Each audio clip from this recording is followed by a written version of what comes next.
Dia bawain saya satu kotak. Dia bilang, chef ini untuk kamu. Dia bilang, saya buka kotaknya. Bisa ditebak isinya?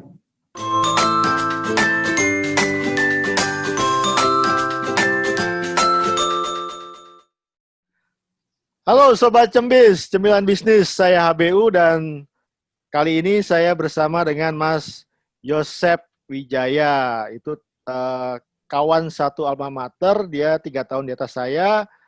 Dan Mas Yosep ini kerjaannya banyak. Sebelumnya saya sudah tanya-tanya juga, ada kontraktor, dia bangun hotel, bangun pabrik, bangun bank, perumahan juga sebagai developer, dan persewaan alat berat.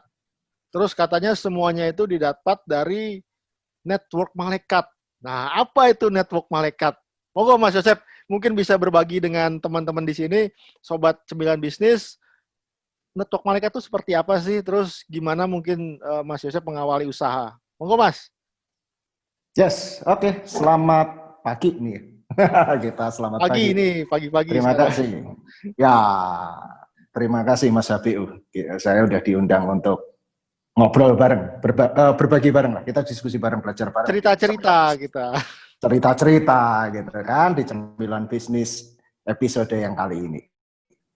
Oke, berbicara masalah networking itu salah satu yang menarik sebetulnya karena bisnis itu kan kita nggak cuma bicara produk, terus gimana produk ini dibuat baik, tetapi produk ini gimana bisa kita deliver ke market gitu kan. Proses untuk deliver ke market itu kan kadang ada yang lancar, ada yang nggak lancar. Kondisi up and down, ada yang tahu-tahu boom, ada yang tahu-tahu jatuh, ada yang segala macam. Tetapi PR besarnya adalah gimana bikin bisnis kita sustain gitu kan. Nah, salah satu yang membuat bisnis, bagaimana bisnis sustain itu Anda harus punya networking. Kita semua lah harus punya networking yang baik. Gitu kan. Nah, dalam berapa kali diskusi, saya juga ditanya gimana membangun networking itu. Harus ketemu siapa, kalau bisa ketemu perusahaan besar itu kan enak, kalau ini. Ya, tapi kan yang ketemu satu kali ketemu langsung ketemu perusahaan besar itu kan hanya satu di antara itu gitu, belum tentu begitu. Nah sekarang gimana gitu kan? Ya saya termasuk orang yang ngalamin naik turun bisnis gitu kan. Memang ukurannya setiap orang beda-beda, tetapi bagi saya juga berdarah-darah, iya, nangis-nangis, iya gitu. Nah, segala macam lah gitu. Cuman kadang belum tentu nangisnya di depan orang gitu kan. Ditutup pintu kamar nangis gitu kan. Ini yang namanya bisnis itu kadang menyakitkan gitu kan. Gitu. Ya kan? Tapi kan kita nggak bisa berlama-lama nangis kan, kita tetap harus berdiri gimana gitu, apalagi kalau sudah ngeliatin karyawan di belakang gitu ya kan, mereka juga perlu sesuatu, nggak cuma kita semua harus gimana nih gitu kan. Ya, salah satu yang saya temukan adalah harus membangun networking yang baik. Saya starting networking itu tidak memulai dengan hal-hal yang luar biasa sih. Cuman kebetulan ya memang blessing, berkatnya saya ketemu sama orang-orang yang tepat sih sebetulnya. Tetapi waktu itu apakah saya merasa orang itu tepat? Nggak tahu gitu kan. Karena saya langsung aja ambil contoh kasus sih. Tahu-tahu saya punya beberapa klien nih. Salah satu klien saya adalah dia kontak saya, Chef, saya punya masalah nih, gitu kan. Waktu itu sudah mulai sih saya di kontraktor gitu kan. Tetapi dia tahu latar belakang saya dulu serabutan lah macam-macam, ngerjain macam-macam gitu. Pernah tahu saya ngerjain IO, pernah tahu saya kerjain sound system, pernah kerjain ya di dunia entertainment dia tahu. Terus bantuin saya dong, kenapa? Saya tanya gitu. Anak saya mau nikahin anak saya yang ketiga nih gitu ya. Oh ya boleh saya bantuin gitu. Ini udah, waduh, chaos banget kondisinya, saya butuh dibantu untuk mikirin, untuk cari solusi beberapa hal. Oke, saya bantuin. Kira-kira waktu itu nikahan untuk 5.000 orang tamu, 500 VIP. Sementara di kota itu nggak ada gedung yang cukup, gitu kan. Akhirnya apa yang kami lakukan, kami bongkar 6 lapangan tenis indoor, kita sulap jadi ballroom dengan AC dan lengkap. Terus selama 2 minggu setelah selesai kita tutup lagi, balikin lagi, kita serahkan lagi ke pemilik gedung lagi gitu kan. Ya itu kisah pertama. Lalu selesai acara, saya diundang gitu kan. Biasa diundang karena saya harus reporting juga pengeluarannya bagaimana segala macam. Saya biasa membiasakan untuk memberikan laporan keuangan. Ini loh ya, kemarin titip ke saya sekian, sudah saya kembalikan sekian gitu kan. Sampai sekian sen saya tulis gitu kan. Begitu selesai saya suka, nih tanda tangan ya, gitu kan.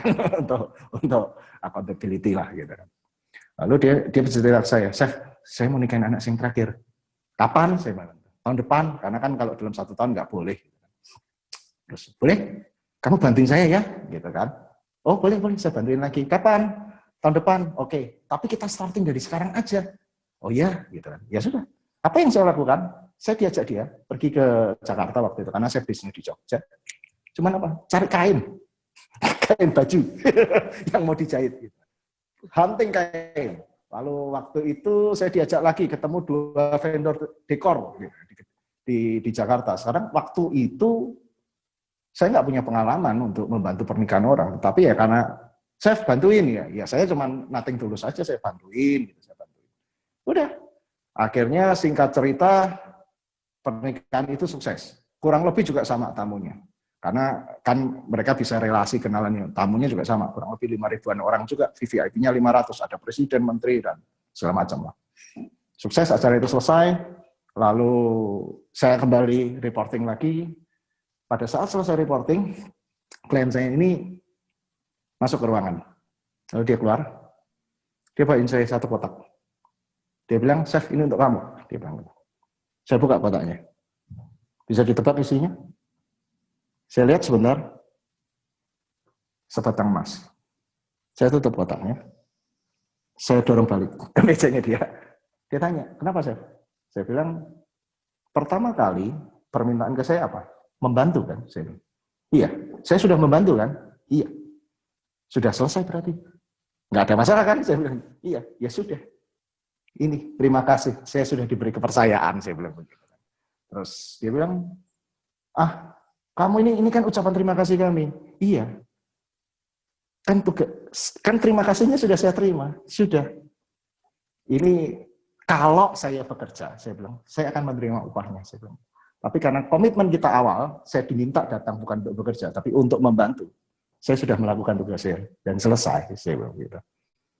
Jadi terima kasih, saya diberi kehormatan untuk membantu, saya diberi kehormatan untuk dipercaya, dan tugas saya sudah selesai. Nanti lain waktu kalau saya butuh uang, gitu, saya akan minta. Saya bilang. Tapi sejauh ini saya nggak butuh. Saya bilang terima kasih, saya kembalikan. Apa yang ternyata dari situ dia belajar sesuatu. Dia tahu, dia mempelajari karakter saya. Lalu ya dari situ akhirnya satu klien ini akhirnya berkelanjutan, gitu kan. Bahkan sampai kadang saya jadi terlibat di bisnisnya. Jadi kadang nggak cuma konstruksinya, tapi kadang saya mau melakukan ekspansi bisnis ini, lahan ini bagus buat apa, gitu kan. Saya diminta memberikan advice. Atau mungkin, saya punya gedung itu, pengen saya beli, gitu. Menurut kamu pantas nggak gedung itu dibeli? Nah, saya memberikan advice dari situ. Nah, berikutnya begitu, dia punya lahan, baru dia bilang, ya sudah deh, kan kamu sudah tahu lokasinya, kamu ngecek, kamu coba bikin hitungan deh, berapa, gitu kan. Nah, dari situ akhirnya saya punya kesempatan, saya punya peluang gitu kan. Memang tidak 100% peluang itu saya dapat gitu kan. Tetap dia kan akan compare gitu kan. Bisa jadi kalau tempatnya jauh, overhead cost saya kan lebih tinggi dari orang lain. Itu saya sadar. Tetapi paling tidak peluang saya sudah dibukakan. Nah, itu yang terjadi. Kira-kira begitu. Itu yang saya lakukan. Tetapi kalau sekarang pertanyaan berikutnya, kapan bisa merasakan efek imbal balik dari networking yang coba saya bangun itu? Paling cepat di atas 5 tahun yang saya pernah rasakan. Gitu.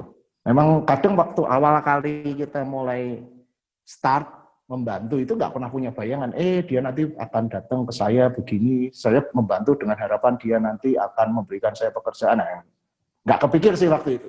Tapi berikutnya itu, ya itu yang terjadi. Dan itu saya sangat merasakan, sangat menyelamatkan di saat-saat krisis itu kan tidak harus dalam kondisi COVID. Krisis itu nggak harus dalam kondisi krismon, gitu kan. Krisis itu bisa anytime terjadi, gitu kan. Cuman kalau COVID, kalau krismon kan krisisnya bareng-bareng orang banyak, gitu kan. Nah itu up and down pada saat kita turun, ternyata ada peluang. Pada saat kita, semua orang sepi, ada peluang. Gitu. Ya itu yang mungkin bisa saya share awal deh, gitu Mas Bimo. Oke, nah menarik ya, bagaimana perbuatan baik yang kita lakukan, entah itu memberikan waktu, tenaga, atau pemikiran, tidak hanya uang, tapi memang itu bisa berdampak atau berbalik kembali ke kita dengan baik. Nah, itu kan yang perbuatan baik tuh ya Mas Yosep ya. Kalau yang timbal balik yang baik, timbal balik yang baik. Kalau timbal balik yang nggak baik, pernah nggak Mas dilakukan, dialami? Banyak.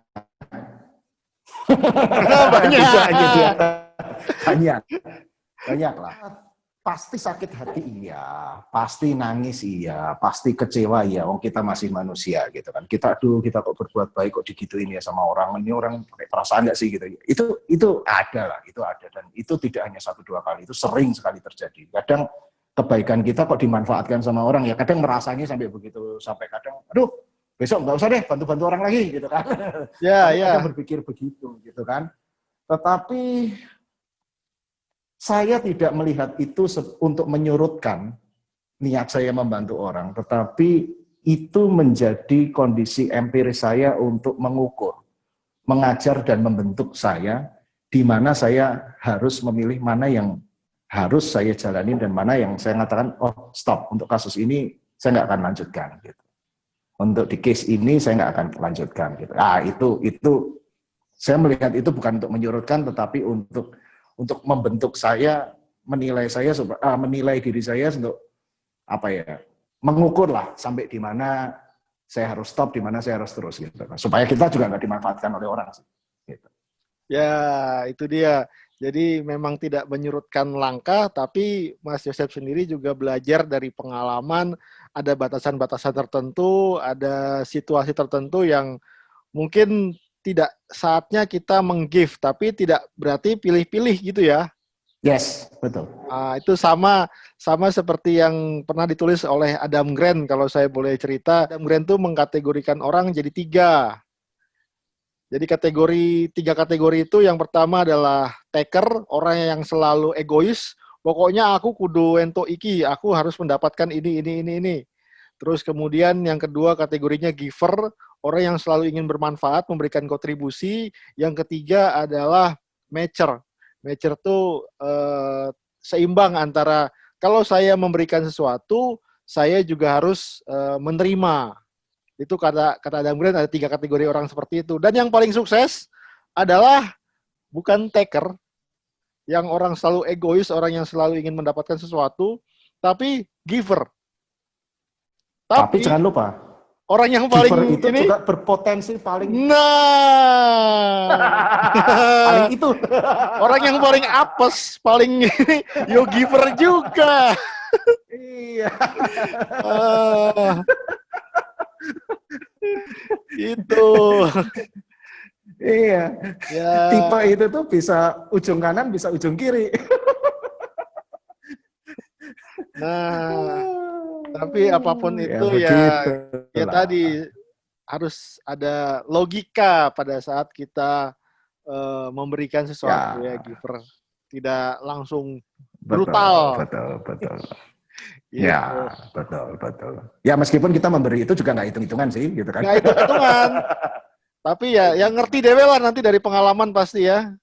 Ya. Akan bisa itu nggak ada rumusnya sih, dan nggak pernah ada di kuliah, nggak pernah diajarkan memberi harus sekian banyak gitu kan, supaya kembalinya sekian nggak ada. Pokoknya memberi aja. Cuman tadi harus ada pemikiran lebih di situ. Ya. Gitu ya. Oke, Mas Yosep, terima kasih ya sudah berbagi cerita tentang network malaikat sehingga membuat lingkaran malaikat yang ada di sekitar kita semua. Itu penting banget ya. Saat kita jatuh, para malaikat itu bisa jadi menolong kita. Atau malah tadi kalau kurang pas ya malah nggak ditolong ya. Menjerumuskan. Yo, nanti akan ngerti dewe ya, lah. Gitu Tetap lah. saja itu harus dijalani. Gitu. Harus dijalani, harus dijalani. Tapi jangan pernah lelah berbuat baik buat orang lain. Nah, harus jalani. Jangan pernah lelah berbuat baik untuk orang lain tanpa Indonesia mengharapkan banyak butuh imbalan. orang baik. Indonesia butuh orang baik. Apalagi situasi seperti sekarang gitu ya.